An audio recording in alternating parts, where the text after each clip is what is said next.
ALLBRO Glass Reinforced Polyester. Yeah, so the value proposition that we're showing today is the new DB range. So, there's a lot of DBs that are on the market that are made of plastic, and people select them as your go-to range. But what we say, you need to be conscious of the risk of fire. Yeah. And the DBs that we are offering are made from GRP, so they are flame retardant and they're self-extinguishing. So, especially if you've got PV equipment with DC fuses, fuse holders, or breakers, you need to mitigate that risk of flammability. Yeah. So our material self-extinguishes, so if there's ever is a fire, it will contain it and it will go off on its own. And that's our main value proposition. And it's locally manufactured. These are all made in Johannesburg in Busbar. So why go for the cheap plastics? Like you say, the price is more or less the same. Correct. It's just awareness that we're trying to get. If guys are aware of it, and today we found a lot of that, where they're coming through and asking questions about these burnt items. And then you see the penny drop with a lot of them. So we're just trying to raise awareness. So once people know about the risks of DC installations, you can mitigate that, Yeah. So we spoke about these ones. Some of them you developed for Australia as well. Yeah, so that's the one on the top left. So that's our snap flap. This one. Snap flap fireman's isolator. So that's basically supposed to be installed outdoors. And then once you have your isolator in there, if you leave the flap, it should snap back into its original IP66 position. So you're getting a box that's flame-proof, waterproof, dust-proof, and fit for purpose, especially for that fireman switch or outdoor isolators.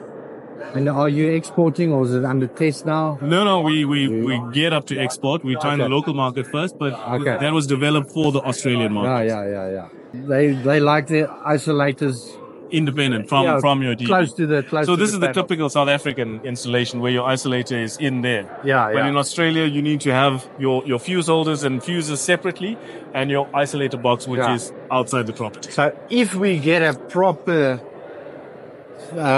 outdoor, it will be so beneficial to have this outside of your building. 100%, yeah. Why do you want to bring this risk inside of your home? So well done. And these ones are nice and big. Yeah, so these are quite cool, especially for your combiners, for the larger utility scale the high stuff. voltage. So you can either buy them empty or you can get us to populate it. And that's done as per engineer's drawings or engineer's specs. Do you also manufacture this? Correct. So you can build it as per drawing. 100%, yeah. So basically you give us your engineer's drawings or your specification. We select the enclosure. We get to the price point that we need because we subsidize the enclosure pricing, even though we're buying out the components. So we can still get to a very, very competitive price in terms of you will do the connections. Complete connections. So basically all you'll have to do is come out with your cables. So me as an installer would love to do that, because if there's something wrong, you come back to us. We are go to the company. They will carry. But it's a trustworthy company. I'm sure there will be lots of tests.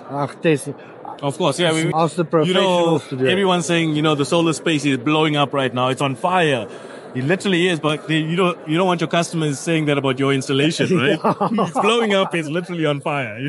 So the benefit of us doing it is that we have dedicated assembly lines that has works instructions that go from section to section, so we can monitor QC at a certain stage, install QC at the next stage, and then we QC at the final stage. So we've got 3 pairs of eyes as opposed to one that's going through that. So and it's not working on the garage floor. It's in a environment where it's these friendly. battery boxes are also quite cool. If you want to have a look at that, a lot of guys now. The bus bars, they are. So these things, guys, are doing some shocking installations when it comes to these. So these boxes are flame proof again. They're EX approved as well. So in case you ever get a short or an arc or something in there, it's going to be contained in that box. So you also. I can buy this. You can buy it as you see it. So it comes with the enclosure and with the bus bar that runs through it. So that's a 30 by 10 copper bar. So that's rated at 600 amps. All right. That's my standard that I do as a standard offering. But if you need a 1000 amp version, we can customize and make that up. So this is the entry level as well. Correct. That's a minimum requirements. So this is a high security enclosure. We developed this for high risk areas where if you're putting meters, for example, or any sort of equipment that's valuable need to be protected.